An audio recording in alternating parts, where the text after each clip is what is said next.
শ্রদ্ধাভাজন ধর্মপ্রাণ রাইস,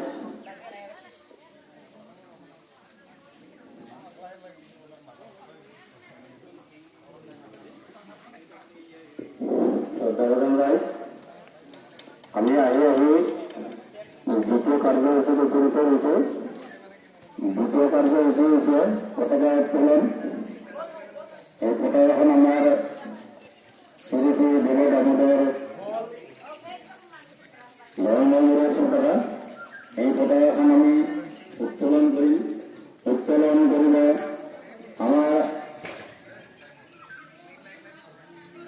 রোজারা গাঁৱৰে তথা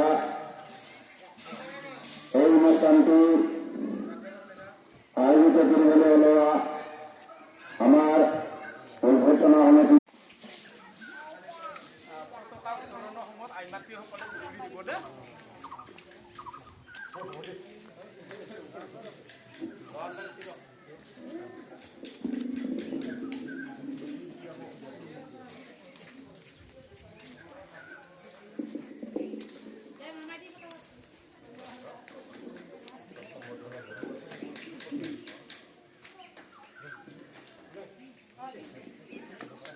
ধন্যবাদ থাকিল। এতিয়া তেখেতক পতাকা উত্তোলন কৰিবলৈ অনুৰোধ জনাইছোঁ। পতাকা উত্তোলন কৰাৰ কাৰণে তেখেতে আমন্ত্ৰণ কৰিব আমাৰ সৰু এখন দামোদৰ সংঘৰ প্ৰচাৰ সম্পাদক পদঞ্জল দাস ডাঙৰীয়া।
পাবি তখন ইউটিউবত যাবা।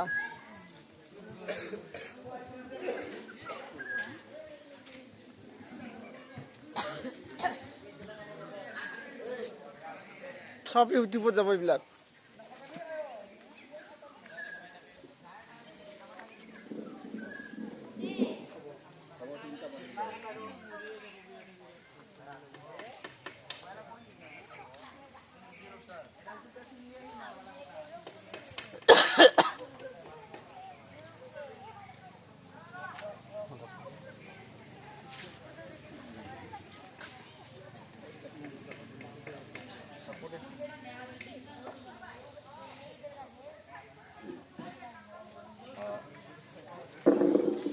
এতিয়া উত্তোলক ডাঙৰীয়াক দুআষাৰ বক্তব্য ৰাখিবলৈ অনুৰোধ জনাইছোঁ।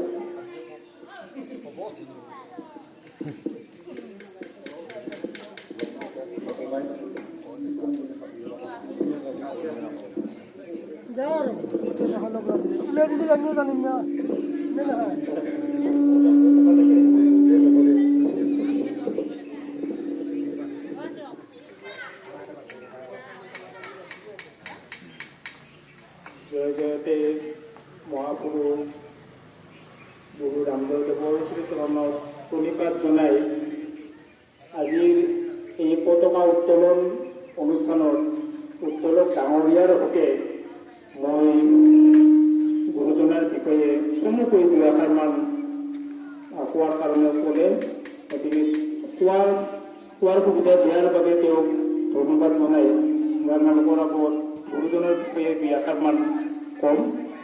আজি এই পতাকা উত্তোলনৰ পবিত্ৰ ক্ষণত আমাৰ জ্ঞানীৰে ভৰা অসমত য'ত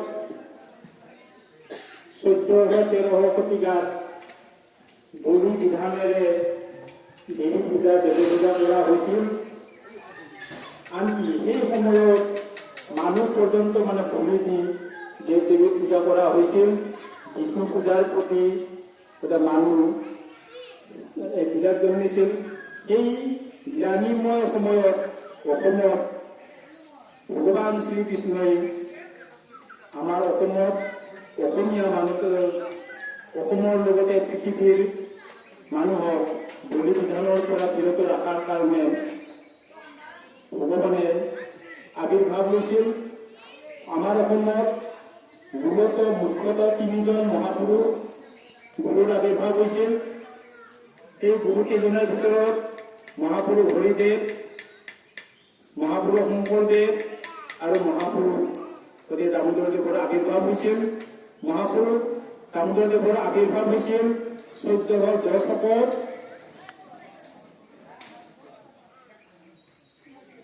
সদানন্দ দ্বীপৰ ঔৰপত মাতৃ সুচিদাত আইমাতৃৰ গৰ্ভত আৱিৰ্ভাৱ হৈছিল। আৰু তেওঁলোকে এই মহান 3জনা মানে গুৰু অসমৰ বলি বিধানৰ পৰা মানুহক বিতাড়িত আনি বৈষ্ণৱ ধৰ্ম প্ৰচাৰ কৰিছিল। ভাগৱতক সাৰমৰ্ম কৰি আমাৰ গুৰু দামোদৰদেৱে বৈদিক সনাতন ভাগৱতী নৱ বৈষ্ণৱ ধৰ্ম প্ৰচাৰ কৰি অসমত বলি বিধানৰ পৰা বিৰত কৰি স্বয়ং পৰম ব্ৰহ্ম শ্ৰীকৃষ্ণ বিষ্ণুক স্মৰণ কৰি আমাক এই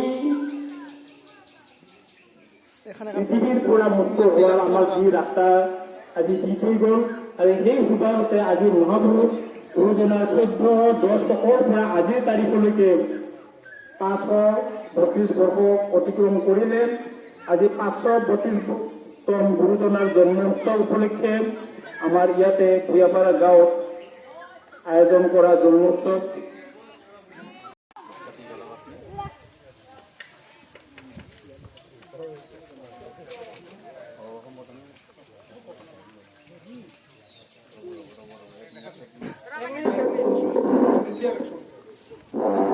সভাপতি শুনিব স্মৃতি দৰ্শন কৰা আদিৰ ভিতৰত এখন ফুলাম গামোচা প্ৰদৰ্শন দেখিব জনাব। কমিটিৰ অভ্যৰ্থনা সম্পাদন পাব।